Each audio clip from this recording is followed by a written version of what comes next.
The financial needs of a business go beyond tax and attest services. That's why CTBK goes beyond accounting services and offers outsourced solutions through their affiliation with CFO Solutions Plus. These additional services allow clients to focus on their operational and long-term strategic goals. Trust CTBK's outsourced solutions to provide cost-effective, value-added financial services tailored to your company's needs. Call CTBK at 716-630-2400. Again, 716-630-2400. Or go to ctbk.com to learn more about CTBK's outsourced solutions.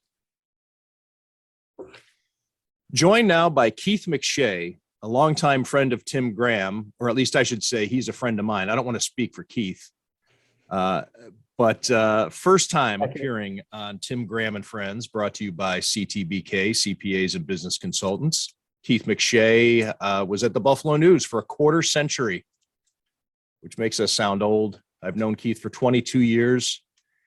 And he is now the director of communications at Canisius High School and teaching classes at Medaille. This semester, it's crisis communications. I don't even know if we'll talk about any of that. But we're having Keith on today to talk about the loss of our longtime colleague and good friend, Miguel Rodriguez. Keith, thanks for joining me. It's my honor to join you to talk about Miguel. Obviously, we'd like to catch up on other, under different circumstances, but this is one of those days where, something like this brings us together. Miguel, Miggy to us who knew him best, or, those who knew him on Twitter, that was his handle. Just a great guy. I tweeted something to the effect of, no one worked harder, and it's true. It's, we were in a business for a long time, and you're still in it, that where, hard work is a huge part of it. And he did that for sure, and just full of life. No one laughed harder.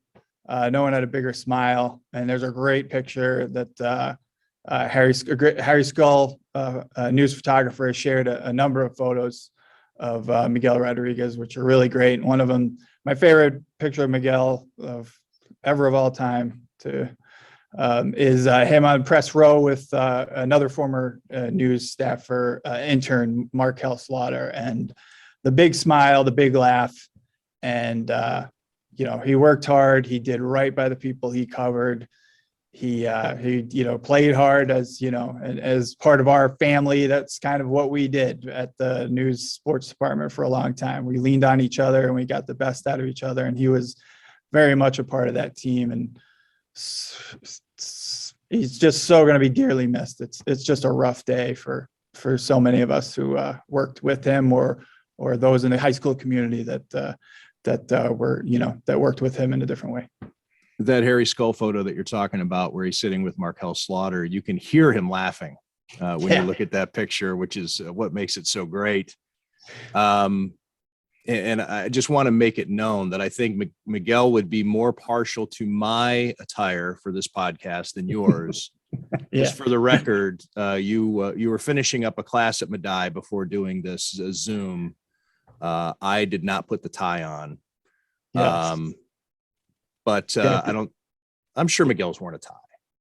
Yeah, I've seen it. I've seen it happen, but he wasn't a fan. This is my day job at Canisius. The students have to roll like this, so I have to roll like this. And yes, that's true. Yeah, it's not a Medaille thing. That's right. It's coming from the real job. Yeah, right. So, yeah, Miguel was such a. All right, let's stay on Miguel. I don't want to make it to be a bigger thing than it is. In regard of the Buffalo News, but I guess just at least in passing, so that way people know what's going through my mind right now. You mentioned that core of people that was at the Buffalo News and how close we were.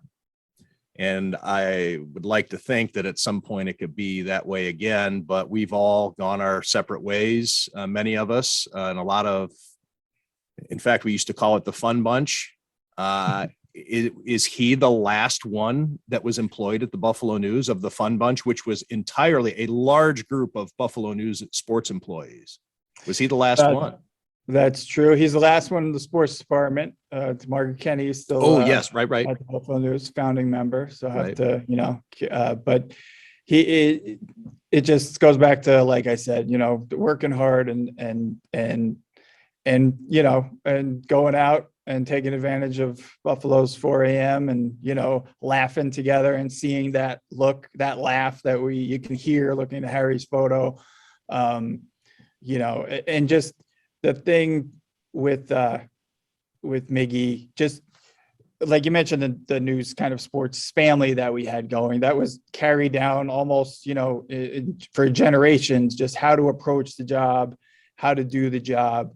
And one thing with Miggy that, it's not like Miggy needed to be told this, but in high school sports, you want to do right by the people you're covering, but in a certain framework. You're not going to, skewer the center fielder that drops the ball at the end of the game. There's a context and there's a way to cover it the right way. You can cover it seriously and still cover it the right way. And he did that. He had like a sense of righteousness that he would kind of get that deep voice going. It might come up in a sports argument or just an observation about a certain team in a poll, he would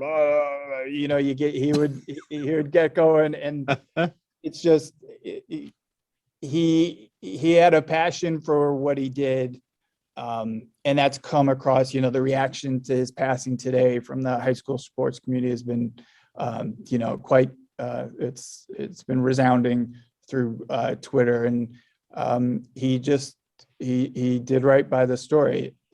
It's funny. I don't know about funny. I don't know what the right word is. I work at Canisius High School now. Miguel Rodriguez is class of 92, Canisius High School.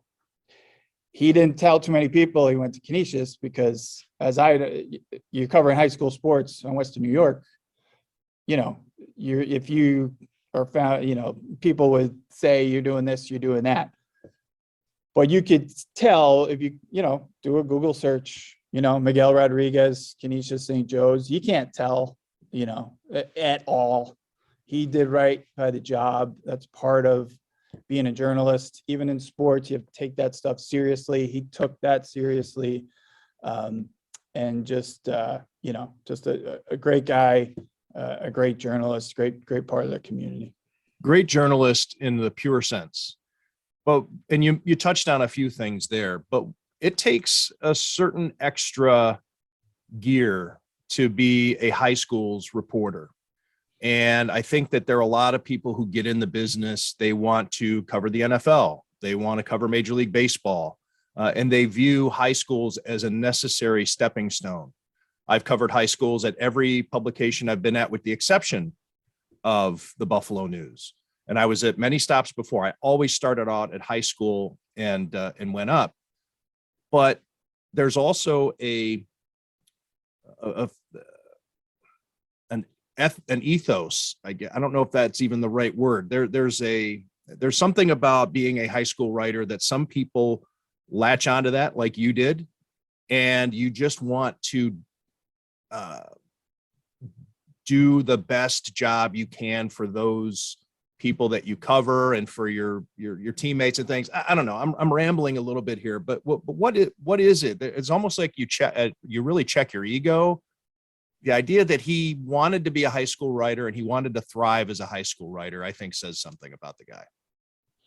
Yeah. And I mean, I thought when I got my job at the Buffalo News and I was covering high schools, like, all right, let's do this thing. And it was an interesting time for me. The internet was coming. Oh, newspapers are going to die. But the people that go to these high school gyms, if you add up all the people that end up in a high school gym on a particular night in Western New York, it's a lot of people. People care about these games. They care about their children or their neighbors or things like that. And Miguel had that same approach to, like do right by the community and not, he filled in on, he did everything at the Buffalo News. Like when I moved off the beat, he took on the high school beat, and I was very proud to see him, take on all the things that come with it, which are a lot. And but up till that point, if you needed something done, Buffalo News or even his previous stops, he could, he could do your Bills, he could do Sabres, he did NCAA tournament stuff.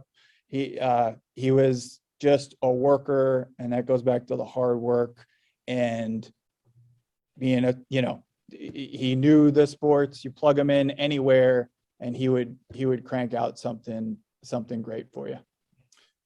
And you mentioned, you're touching on it there, the versatility, not just as a writer, but as an editor. Probably one of the most versatile journalists I've ever worked with in that regard. A very small list, a very short list, I should say, of people on it. And Miguel is there, that he could report, he could edit, and was great at whatever he did. And this is not hyperbole because we just lost the guy. He was an integral part of that sports department in every facet, because of his reliability. A lot of people don't know. I like to tell this story, and I mention it. So you've seen the pictures. Harry Skull is tweeting the pictures. Miguel was a large man. He played goalie at Niagara University, which is one of my favorite things to mention in conversation. People say, "Come on." Like, no, he really did. He struggled with his weight here and there. And you have it out there? I got the yearbook at Canisius before I came to Medai, and he's right in the front row. And There he is. He is the goalie on the left, if you're looking at this on YouTube. And that's a handsome fella.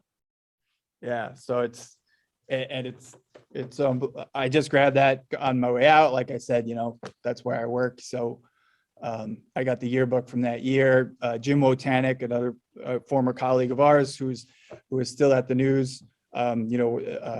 He's working on the obit. I just looked for the yearbook. And then in the yearbook, they've got an index, for whichever page you're on. And there's the, traditional page where you have the photo. He was on the football team, but he wasn't there for picture day. So he's mentioned there. And there's another photo, like one of those filler things, activities around school. He's sitting at a table reading a newspaper. So it's like, you can't make this stuff up. And there he is. Loved the job. Yeah. Not everybody loves the job. There's some people who do it because they happen to get into it and they don't know what else to do. He loved the job. And that's why he was so good at every little facet of it. I think he probably, and I don't know this because I'd have to go back to his origin story. I'm sure he went out of his way to learn all these little things. You know him from the beginning of his time at the Buffalo News.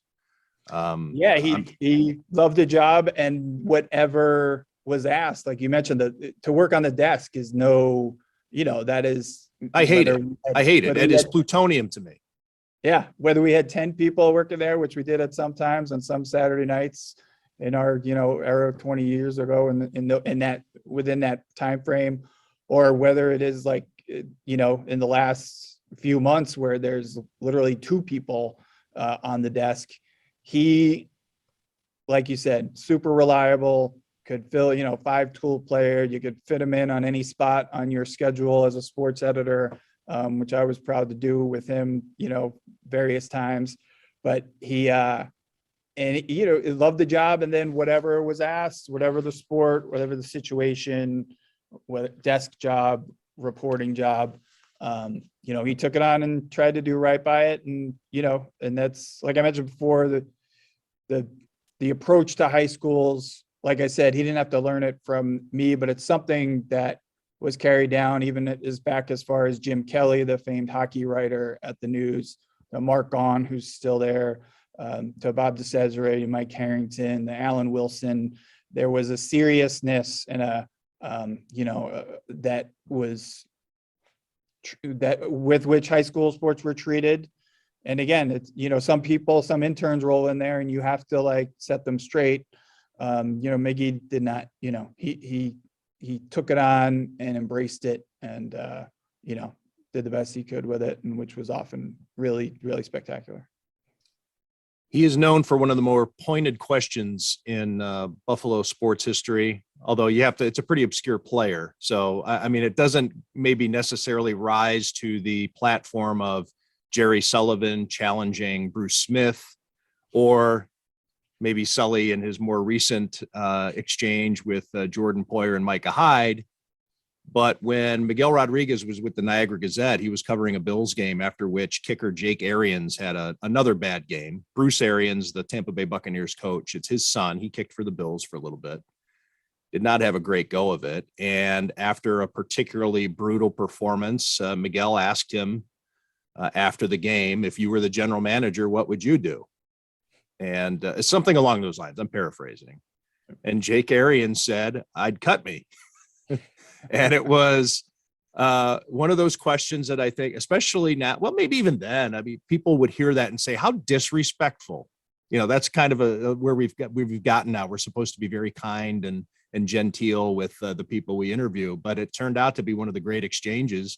And it was the lead quote in pretty much every story the next day, whether it be the Associated Press or the Buffalo News, and his publication, the Niagara Gazette, was, this guy would cut him and cut himself. And sure enough, a couple of days later, he was cut.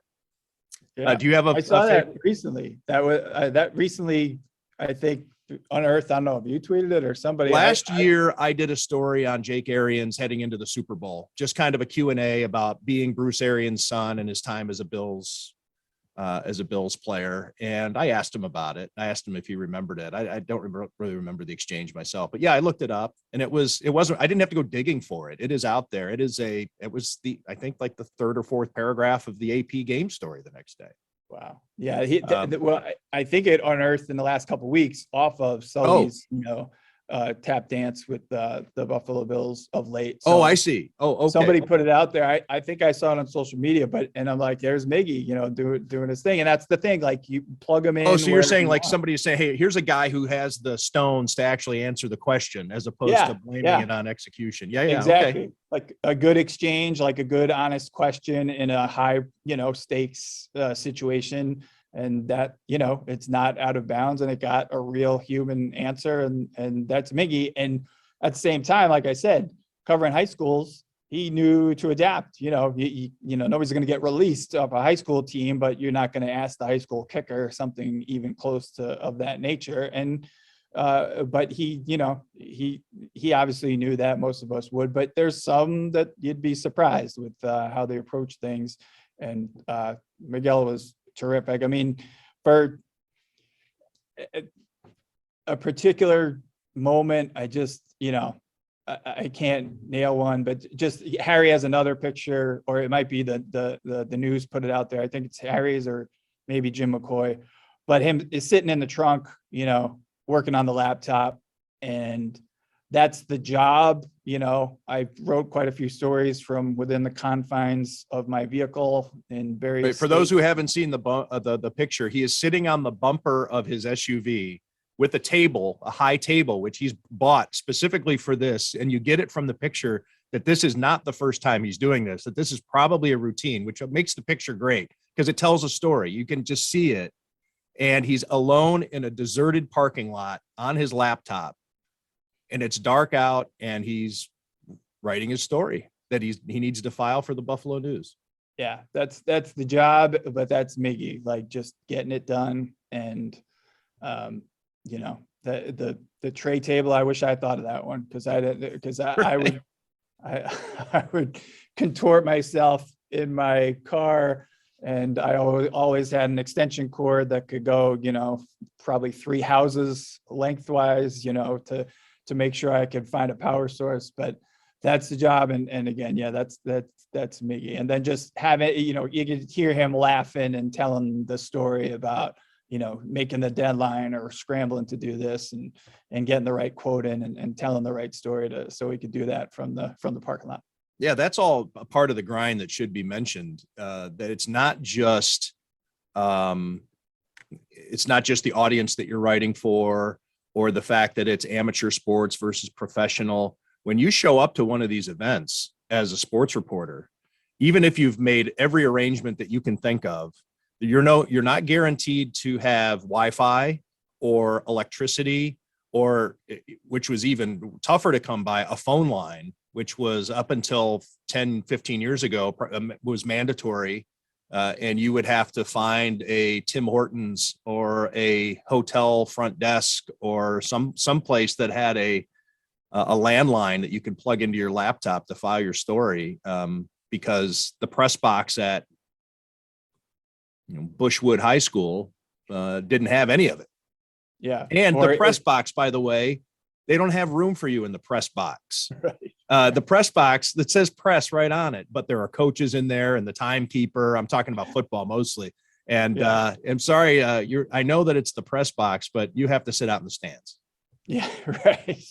Or it's a press box and you get to sit in there and the game is over and you're writing your story and they are kicking you out of that press box because the janitor or whoever's working there that night is turning the lights off and going home, and you got to go, no questions asked. And that's just part of it. But, and that's where I can hear like Miggy's, that righteous, deep righteous, like they can't, it's a press box. I need, we need to be in that space, and things of that nature. But it just the sense of right and wrong and doing the job well, and not for personal glory or to get the next beat, but to do right by the people you cover, which is the way it's supposed to be done, I think. Yeah, we're going to miss him for sure. I'm going to miss running into him at whatever event I was at. There was a chance that I'd see him. He was the king of sliding in at Elmo's right before the kitchen closed on his way home, because he lived right around the corner. And I would get a couple of times a month, I'd get a surprise Miguel interaction that was always made my night. This is something that should be mentioned, and I don't want to tell too much about Miguel's personal life without his family's permission, but he took care of a special needs sister for his whole life. And people don't know that unless you know Miguel very well. People don't know that. He didn't advertise what he put up with or all the things that he did, the sacrifices that he had to make for his parents or whomever. And Keith, you know something about that. And I don't know how much you want to say, but you know more about it than I do. But this was a good man. This was, he was a good man. Absolutely. And you mentioned, people from the outside would look and, come up with their own judgments, but this was a good man with a great heart and a great soul. And he did take care of his sister, and that would come up, in journalism in general, or, whatever the beat is, you kind of dive in and that's all you're seeing sometimes. And you're, kind of like tunnel vision. And then there'd be a talk with, hey, can you make this game or can you make that game? And he would, explain that he had to go pick up his sister or help his family with this or that. And it was like, and that was Miggy. He was, he's just a great guy. And, like I said, you get kind of insulated and maybe dive in too deep and you're in the work zone. But he always, had that as a priority where it should be, and helping his family to do what had to be done. And I still suspect he worked a side job. I'll tell. I guess I could tell the story. There's no harm in it because I might be wrong. Were you there the night at Mother's? Do you know the story I'm about to tell? There was a gathering at Mother's, and we're standing in front of the window right there at Mother's, and Miguel's going to join us because this is kind of, again, some of us are degenerates. I'll raise my hand. I'll come out of the shadows. Okay. So I like to stay out late, but even the non-degenerates, when you're done with the paper back in the day at 11:30 or 12, thank God the Buffalo bars stay open late, because you can go out after work, after working a regular shift, get something to eat, have a couple of beers, and relax. So it was one of those nights, and we're standing there, and we, as we do when you gather, you're like, hey, who's coming? Well, I told so-and-so, and so-and-so says he's coming. So-and-so, she says she can't make it. And we're at Mother's, and I happen to be looking out the window, the big picture window, and here comes Miguel in a cab, driving it. I have not heard this story. One of those vans, like a cab, a cab, a big van. And I look and I point and I say, Miguel's driving that cab. And people look, Margaret Kenny, Lisa Wilson were there, and they look and they're like, what? And by this time it's driven away. And I said, I swear Miguel was driving that cab. They're like, come on. Well, 4 minutes later, Miguel comes walking in from around the corner. I was like, what were you doing driving a cab? And he's like, swears up and down, I wasn't driving that cab. Now, I know I didn't make it up. So that was a running joke that Miguel and I had for the longest time about his days as a cab driver.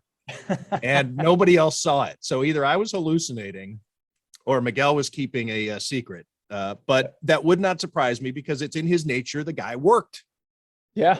He always worked, and he took care of other people. He wasn't just taking care of himself. So I would not put it past the guy to have worked, 5 jobs at any time.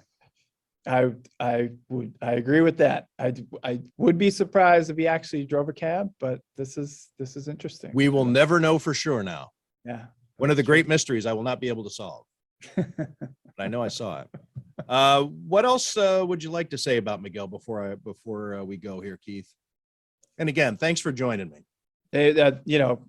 My honor to talk to discuss our dearly departed friend, and it just, he just came and did the job, and he was hilarious, and just cut through the BS sometimes to just with a zinger or a one-liner, whether it was press row or up at the bar at one of many different places. But he just worked hard, and he was part of our family.